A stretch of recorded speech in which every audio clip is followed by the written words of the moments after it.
who are thinking that this is what we really need to do.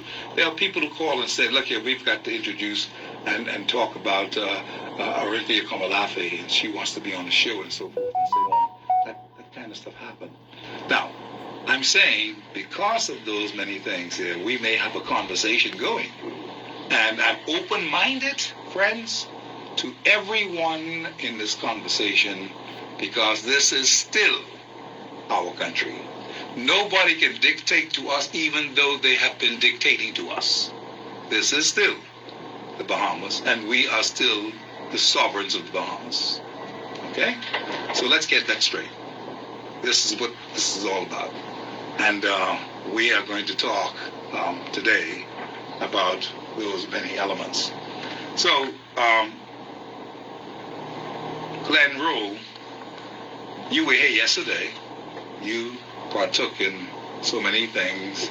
I found some things very, very controversial and very, very interesting that you were asking, because one of the things we stopped on and paused on and couldn't get across to a lot of people who had not been thinking about it, the fact that is there a replacement? Is there an alternative? We need to pick up the conversation from there, because if we don't pick up the conversation from there, others may be believing that, boy, look, these guys are joking. It's a walk in the park. Let's go. Let's take them out. Your thoughts? Yeah. Steve, good afternoon. I thank you for bringing me back on today. I agree with you that the conversation was left sort of hanging. But I think you began this conversation last year sometime before the Christmas break to really look at the political landscape and determine the degree to which there is an opening. And I said earlier when you did even raise the conversation, I think Paul's statement yesterday kind of, okay, well, leave the F&M off, because every day they govern, they are displaying the extent to which their vision for the country and the extent to which the nation is taking a certain direction. The question of alternative still arises, because again, even by the calls yesterday and all of the other calls, there is, I would refer to this legitimate concern that people have concerning our political status and the extent to which we have this significant dissatisfaction with both the PLP and the FNM. I think that to many is real. Mm-hmm. And one of the evidence that I believe that is real is that when you look at the amount of other parties that have emerged, surely there is this appetite that a whole number of people want to get involved. And notwithstanding the concern we have in terms of the amount, one cannot take away the fact that for the first time in our history, at least to this point, you have up to about 20 entities, and I did promise that I would probably officially announce myself today. so you have that, you have that out there. So I do think, Steve, when I talk about alternative, however, I think there's a broader question that goes beyond political parties, and I think that's the conversation we had. I honestly believe that your role, and I don't say this simply because I'm an hard copy. I'm talking about the 20, 20, I think it's a year or two before the election. 2016. The 2016 call sort of almost open up give us more or less an insight of where the country was in terms of people looking for something different. And I don't think we just got there, as I mentioned to Paul yesterday, I don't think we just got there because a year of election. I think the Bahamas was on this search to try to find and rediscover itself for many years. And we see that expressed in the multiple times we put one party in, next 5 years you put them out. True. So I think the question has to be in the context of an alternative. What is it that the Bahamian people are asking for? What is it that they're looking for? What is it? What is their appetite, and to what extent there can be a set of people who respond to that appetite, respond to what may be that underlying challenge that people have. So to ask the people to just go back to the PLP again, having just put them out, is a real hard question for many, particularly given the fact that, for example, when they see Brave Davis as the leader, they see this almost as the same thing in 2017. These are real questions that people are asking. When you did what you did along with others, here is what I got from that. That the spirit of Dr. Myers was critical to what the people was responding to. Okay. And the people were responding to what Dr. Myers was saying in the context of emerging leadership, in the context of the nation shedding itself of old mindset, in the context of there must be a nation somewhere in the world where the cultures and the values of the kingdom of God are expressed so that other nations can see what nation building should look like. See, when we examine that statement, and this is me I'm proposing it, when we examine that statement, I've been having conversations for the past 3 weeks around the idea of majority rule.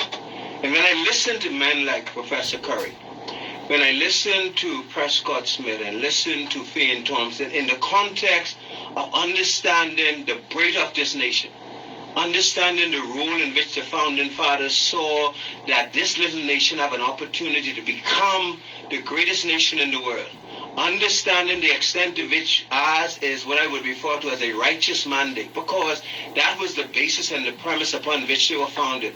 How do we become a voice that speak out against injustice? How do we become a nation where government plays a significant role in the context of where a nation should go? We had unions involved. We had the church involved.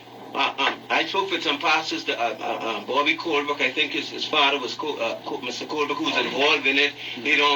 He talked about, Steve, I found this in, he talked about the early politicians who are literally a part of the prayer altar within the local churches, and there were no other platform in which they could really use other than the church.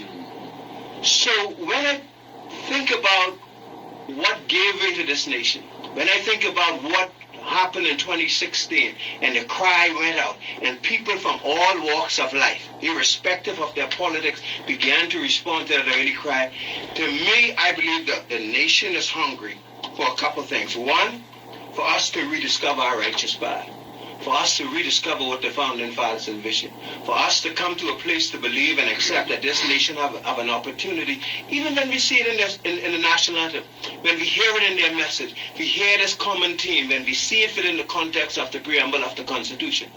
So when I talk about alternative, I don't want to simply talk about alternative in the context of red, yellow, or green, because we have seen an erosion of what the founding fathers envisioned to the place where we no longer share this idea of being forward, upward, onward together. Your call years ago was the calling or the gathering of these people from all walks of life for us to find this common path forward. I believe that opportunity still exists.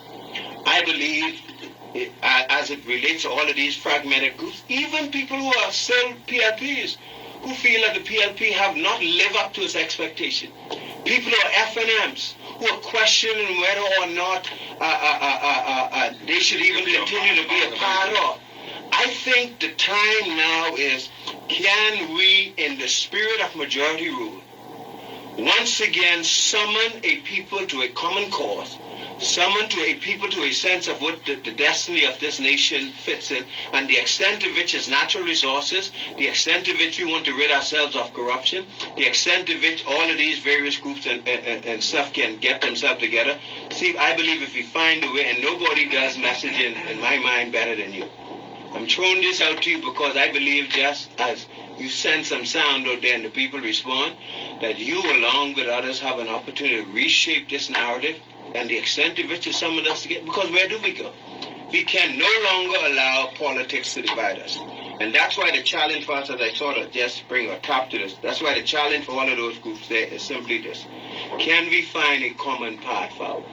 And if we can find a common path forward, then we represent what I would refer to as the new majority that can begin to not only look back at history, but pick up where our founding fathers left off. Pick up the idea of Bohemianization. Understand that it has to reinstate the Movable Property Act. Understand that our resources has to be nationalized at a place where everybody benefits. But also understand the significance of this country to the world. The world looks for a nation that it can find within its borders good governance, looks within its nation a government that cares for its people, looks within this nation this idea that we can be what I refer to as a commonwealth.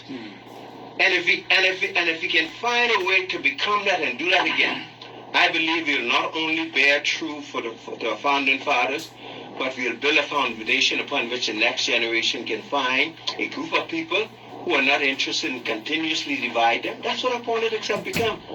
And so my words to all of those other groups is, we cannot repeat the language of a politics that the people have become frustrated by. Understood. Our language must be that of inclusivity. Our language must be we share in common values. Our language must be this is about service to the people rather than who is boss and other stuff like that. And if we could capture that. If we can't, Steve, I told a friend today from Grandmama, I say I dread this country, particularly at this moment when the nation is at a reset. That's right. That we have an opportunity to determine which way we go. I dread if we return to a politics that divide and conquer, and that to me is represented symbolically by what has happened in our politics over the years. So I'm of the view, Steve, that this is a good time to change the vehicle. I like your points, all of them. I think that it's very, very comprehensive, and I think when you went to the great lengths to explain your points, the significance of coming together as one with a grouping that has one mindset to want to see change and want to see the reset. I think that's great. The questions now that I have are simply for the audience. So basically is that what Glenn has said has been such a powerful bit. What do you see as far as the outlook is concerned for the Bahamas? I know what Leslie may be seeing. I know what Leslie is going through now. I know what his party is going through now. All of what Glenn talked about has elements of all of these many things that now infects them and now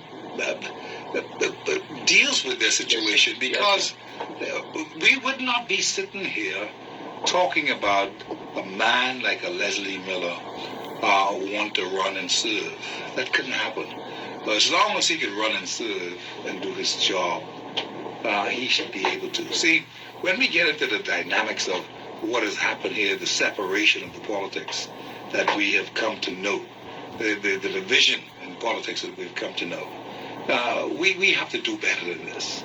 And I'm saying, if you see people like him and others join in a grouping that has the new, your words were new, the new majority rule, the new kind of thrust for majority, we can turn this around, you know.